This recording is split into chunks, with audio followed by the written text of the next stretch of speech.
mês de maio, recebemos aqui no quadro Classe Trabalhadora em Debate o dirigente sindical Eliseu Pereira para falar um pouco de como os trabalhadores dos Correios devem agir em casos de acidentes de trânsito.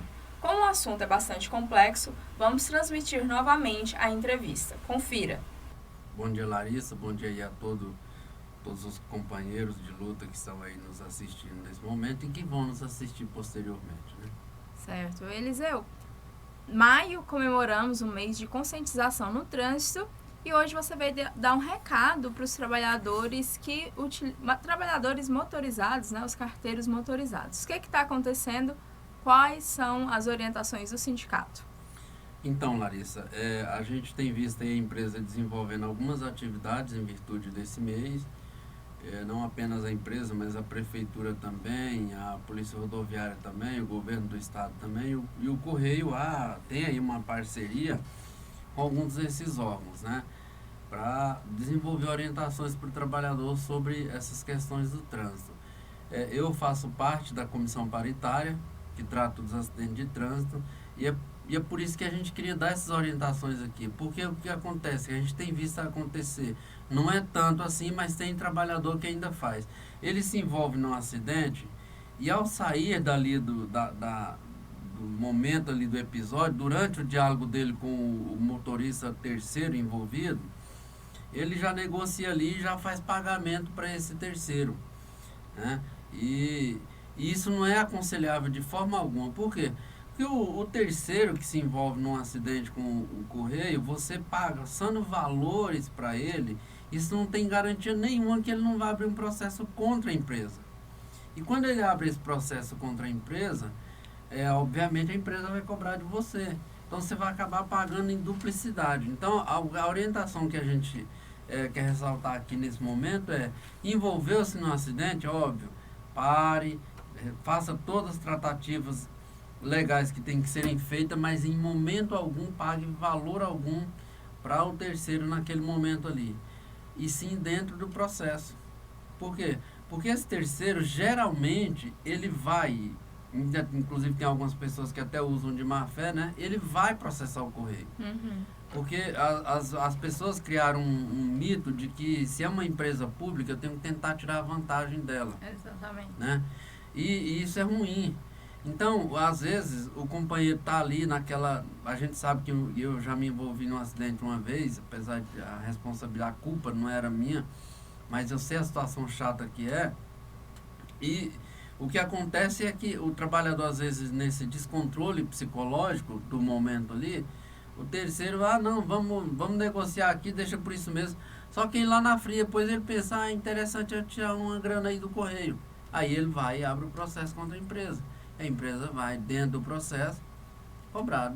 Se esse terceiro gastou com o conserto do veículo dele e tudo mais, é óbvio que aí o processo vai fazer todo ali um apanhado da situação, mas pode culpar o trabalhador. E aí, essa situação, por que é interessante ele deixar para resolver isso dentro do processo? Porque o processo vai parar nas mãos da comissão paritária.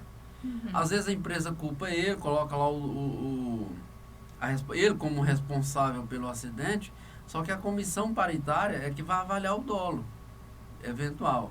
Se o dolo foi dele ou não, se teve ali a intenção ou não, essas situações todas. E nós temos por premissa que nós somos, eu sou carteiro. O Weber também faz parte da comissão paritária e também é carteiro, né? Então, nós temos por princípio que a gente sabe de experiência própria a rotina do carteiro, tanto que é complicada. Então, a gente sabe que às vezes o colega sai para a rua com 300, 400 objetos para entregar. Semana passada você esteve conversando aqui com a Soniane, eu vi ela falando que já saiu para a rua até com 700 objetos. Então, o prazo é muito exíguo. Então, a gente sabe disso tudo, mas isso não pode ser uma razão da gente burlar a lei a ponto de acabar se envolvendo num acidente, né? E quando eu falo aqui burlar a lei, eu falo de excesso de velocidade, eu falo de furar semáforo, eu falo de subir em calçada, eu falo de uma série de coisas, porque a gente, ao longo desses, já são aí cerca de 5 anos que eu faço parte da comissão paritária de acidente de trânsito, que está no acordo previsto no acordo coletivo, E a gente tem visto acidentes dos mais diversos que, para a empresa, o dolo é do trabalhador. Só que aí a gente vai argumentar sobre a rotina que esse trabalhador está vivenciando. Porque no discurso, quando a gente reúne às vezes com a empresa, quer às vezes nos passar a ideia que os veículos são sempre em perfeito estado de uso. E a gente que está lá na base, muitas vezes sabe que isso não é bem assim. Né? Eu já ouvi episódio que eu saí para a rua e o veículo abriu a porta na rua e não fechava mais, a porta lateral. E aí como eu estava próximo do CDD, retornei ao CDD em primeira marcha, cheguei no CDD, o que o gestor fez? Pôs ali um arame com alicate e inviabilizou a abertura da porta. Né? Mas isso não é o correto. Então, a gente sabe da rotina da gente. É óbvio que depois o veículo foi encaminhado lá para o conserto. Mas na rotina da gente, a gente tem convivido com muita falta de manutenção desses veículos, muitas situações complicadas, e o trabalhador tem que estar sempre atento. Portanto, se envolveu num acidente, mantenha a calma, dialogue ali com o terceiro e tudo mais, mas de forma alguma não passe valores para o terceiro. Ou mesmo que não tenha terceiro envolvido. Aguarde o processo. Como eu vi, aguarde o processo. Eu vi um colega aí, lá no meu CDD, ele, durante a percorrida da via, ele acabou encostando a lanterna do veículo acho que num cesto de lixo, uma coisa assim. Eu sei que quebrou a lanterna. Ele pagou, foi lá, não, vai virar o chefe com aquela pressão, vai virar um processo. Ele foi lá, pagou R$400 pela lanterna. Pô, não é bem assim. Espera virar o processo, vamos responder, colocar o que aconteceu nos fatos. Quando chegar na comissão paritária, a gente faz a defesa do trabalhador para que ele não seja ali, o dolo eventual não venha responsabilizar ele não venha pagar. Porque R$400 é quase que o dobro do valor que ele está recebendo por essa função. Então, que adianta eu exercer uma função se o dinheiro dessa função é inferior ao que eu vou estar pagando de avaria ou de uma série de coisas aí por mês, né?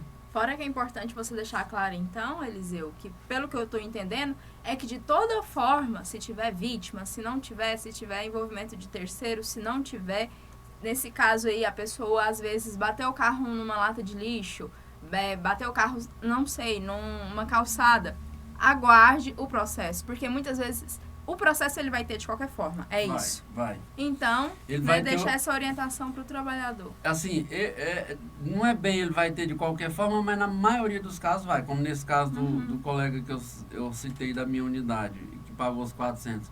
Não virou o processo, ele foi lá, arrumou a lanterna e tudo mais, mas devia ter deixado virar. A empresa ia colocar ele como responsável, mas nós na comissão íamos defender que ele não era responsável pelo dolo. Por quê? Porque é o seguinte, você está numa unidade onde você está saindo para a rua abarrotado de correspondências ou encomendas que sabe-se que não há tempo hábil para você entregar elas, mas você tem que levar elas para a rua. 500 encomendas. Então você está numa pressão psicológica terrível. Às vezes o freio do veículo inviabilizou a parada no momento certo para não colidir com esse cesto de lixo.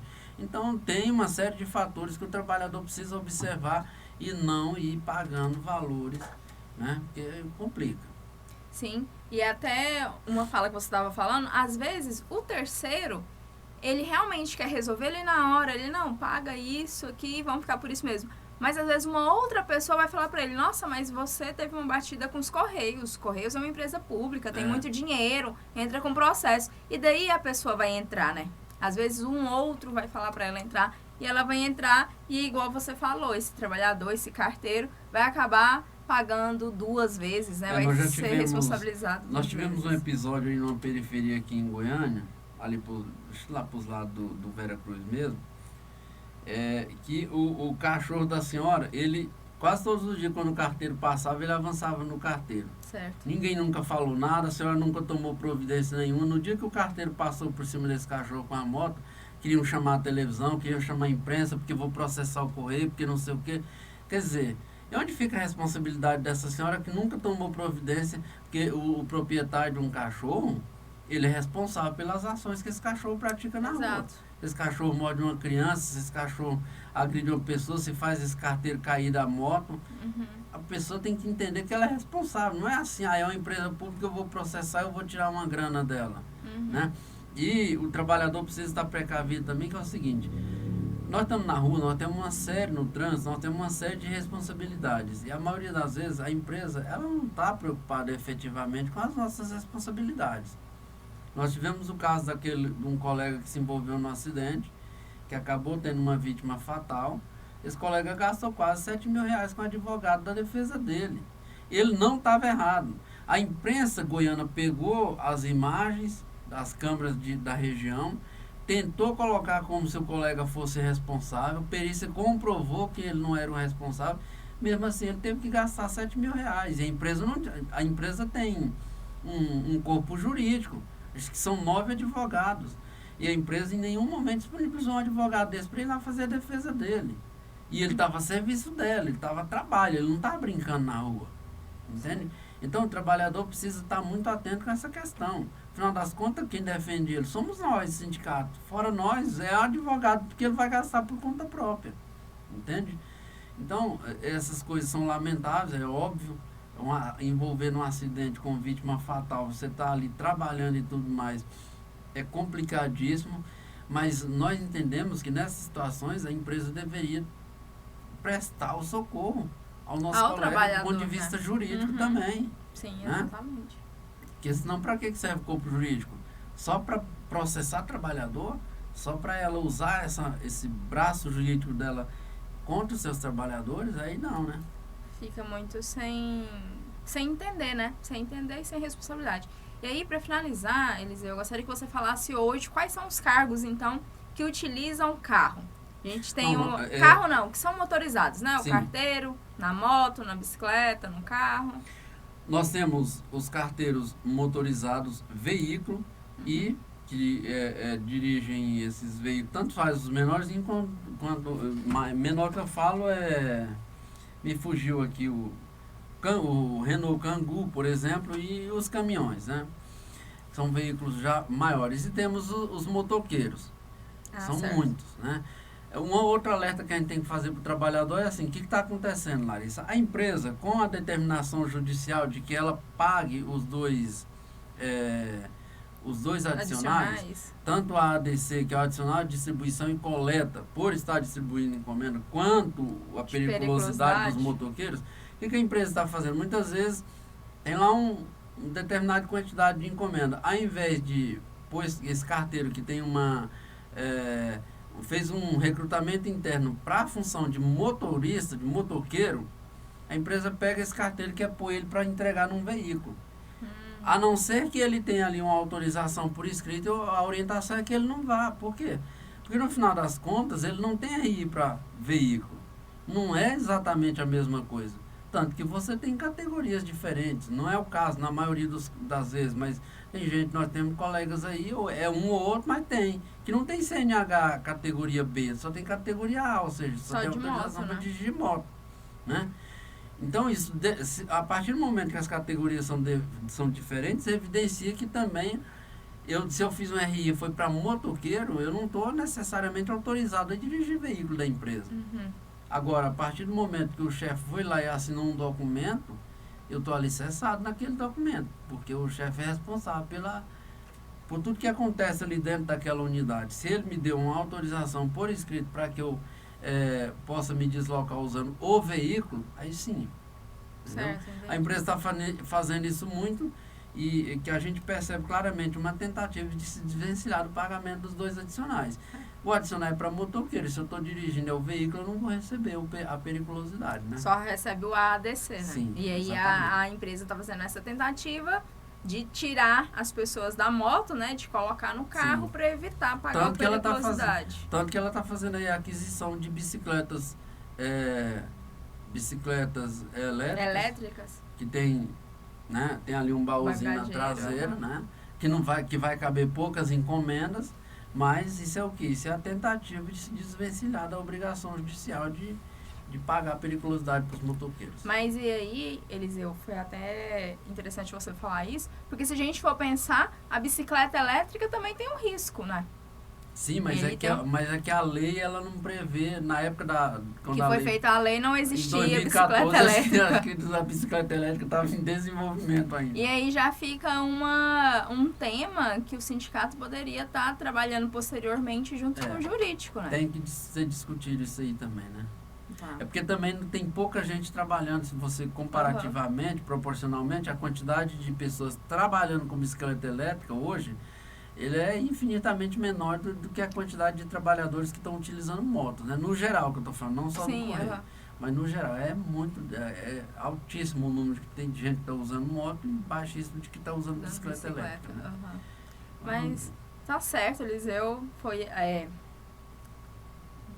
Tá certo, Eliseu. Obrigado pela sua presença aqui no quadro Classe Trabalhadora em Debate. Fica o recado para todos os trabalhadores dos Correios, né, os trabalhadores motorizados, para se atentarem quando se envolverem em acidente, aguardar o processo, não pagar o terceiro, não pagar a pessoa envolvida ali, esperar o processo para você não ter que pagar a mesma conta duas vezes, né? Ou mesmo que não envolva terceiro, que seja ele sozinho, mas deixe virar o processo e vamos colocar a verdade no papel e quando vier o andamento chegar na comissão paritária a gente discute. Aí a gente agradece.